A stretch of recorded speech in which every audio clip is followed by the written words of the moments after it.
Devin's hand at the press conference and apologized for dissing his religion. So why do you think he went back and re-dissed y'all, if that's a word? Because it's the best thing that he can do to try to get a real professional off of his game. Because when it comes to matching skill for skill, work ethic for work ethic, Ryan is a clown in comparison to Devin. We haven't took a break. He hasn't had any kind of breakdowns of any kind of sort. So what else could you resort to try to get him off his game, other than politics and religion? Two of the things that we as people always argue about, and it will disturb you the most, is someone's view on your religion or your political stance. Hey Bill, here in the back, I don't know if you were at, what's up by the way? Hey, I don't know if you were asked this, I came in late, but what do you make of the stuff Ryan posted today on Twitter and like the back and forth he was having with Devin maybe like an hour and a half ago? I mean, like I said, Ryan's whole game is to be a distraction. I think that he's King Distraction right now instead of King Ryan, and he thinks that that's going to either bring attention or relax us, so to speak.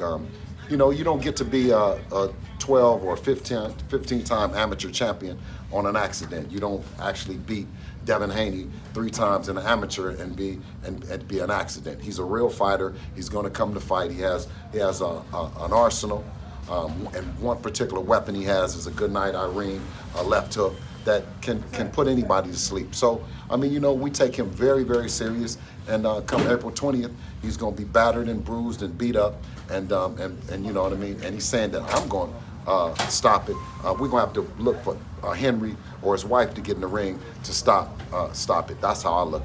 Is it getting annoying at all? Initially, I think initially I was slightly irritated by it, and I think that as we keep seeing more and more antics, I was more so irritated to the point that I didn't know whether to be sympathetic for him or to, bash him publicly. You know what I mean? As time went on, I choose bash him publicly. He's a fraud. He's faking. He's not who he's saying he is. He's not going through all those things. You know what I mean? He's just trying to be a distraction to the fight, and it's not working. Come April 20th, he's gonna be beat up and bloody. Hey, in the face-off, Devin mentioned that Ryan initially beat him by jumping out on him. Devin said he made the adjustment in the next fight, and Ryan was like, yeah, you did. Yeah. And I remember you saying in the press conference, Ryan, are you going to come forward? Are you going to come forward? Is that what you expect him to do? And how much has Ryan improved or changed since the amateurs, since you've seen him in the 6 fights? Well, I mean, I think when he, on his interview and on his video, he counted out 5 fights. He said 2 and then 1, and then he left out that last one that we beat him as well. So I think Devin has also said that the early on fights when he didn't have as much of the experience, Ryan won, and then the later fights, Devin won. But that doesn't take anything away from on April 20th.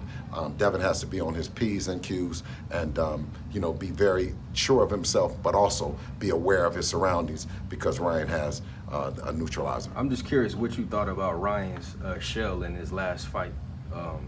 As far as, stylistically, what do you think about it? When you were watching it, what was going through your mind? I mean, like I said, it was effective in the sense of he didn't get stopped. He actually ended up winning the fight.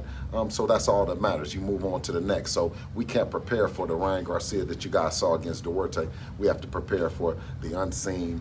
We have to prepare for a confident future Hall of Fame trainer in Derek James, trainer of the year, that he'll put together a great game plan. So we're working hard to be the best Devin that we can be, someone that surprises everyone. 40 and now this one? Oh, absolutely, because of the maturity that he has. I mean, he has his legendary stories in the way that he's grown up, but I think that'll attest to the way he performs as a champion now.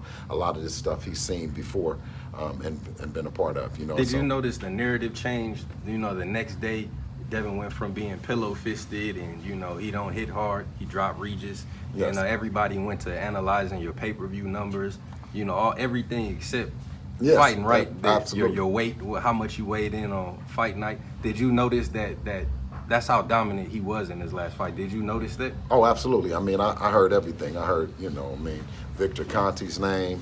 I've heard a lot of things, negative, you know what I mean? He was juicing and stuff like that, everything other than him actually maturing, actually having a chance to have 5 more pounds of lean muscle mass. So you know, we keep knocking down all the narratives. You know what I mean? It's been a long road to get here, you know, but it's been well worth it for sure, for sure. Canelo said if Ryan's 100%, then he thinks that he can beat Devin. Do you think that Devin is in a lose-lose situation because if he wins, people are going to say, just like Canelo, he's not 100%? I think Canelo needs to get in camp with him and help him and not just talk from a distance if he feels that way, because he's going to need Canelo's help for sure. What do you make of Should he have the never fight left happening Canelo? this weekend with Pitbull and Rolling? No, he has a great trainer in Derek James. But you know, anytime that you have that much help, you know, where you have Floyd, you have Canelo, you have Derek James. You know what I mean? You have a lot of guys that are supporting Ryan Garcia privately and publicly. You know what I mean? And I always tell them, you know, come out the bushes. You know, we know who you are. You said Devin is the face of boxing. Why do you think Devin, or why do you believe Devin is the face of boxing when many people believe Canelo is?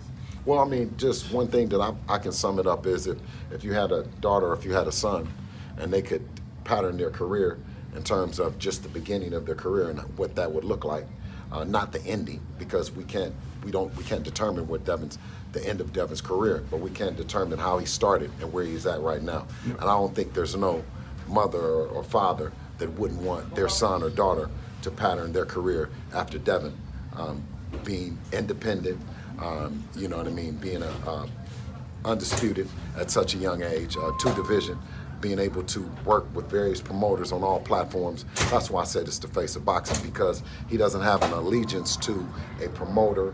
He doesn't have allegiance to a network. He doesn't have allegiance to anything other than the fans, you know what I mean, and the acceptance of the fans. So with that, as you see a fighter that will go anywhere about the fights. And I think that's what the new face of boxing represents. And watch this. Y'all sent Loma, Ryan, Gary Russell, T.O., Shakur, and Javante Office to fight. Is that why Devin is the face of boxing? Oh, absolutely. That's what I'm saying is that we don't sit back and hide behind the narrative that, you know, this promoter or that side of the street or that side of the street. You know what I mean? I think we've been on every side of the street at some point in time to make these things happen. So Bill, that's what the new face of boxing sorry. should represent. Who do you like in the battle between the two fighters that Devin already beat in Kambosos and Lomachenko later this year? Of course, I like Kambosos and I like his family. I've grown to, you know, I like him. I like the Australian fans and stuff like that. So I'm cheering for. Oh yeah, no, I'm cheering. Yeah. But I'm definitely cheering for, rooting for George. And not that crybaby Lomachenko. Hey, what's your thoughts on Eddie Hearn saying that the Canelo versus Munguia will sell more pay-per-views than Ryan versus Devin? Well, you know, it just depends. I think that we had a lot of momentum going into the fight, and Ryan initially, when we signed the contract, we thought that it was strictly boxing business. Ryan has chosen to be more active with his activism or whatever. You know what I mean? His personal, I don't know what the shit. What is that shit?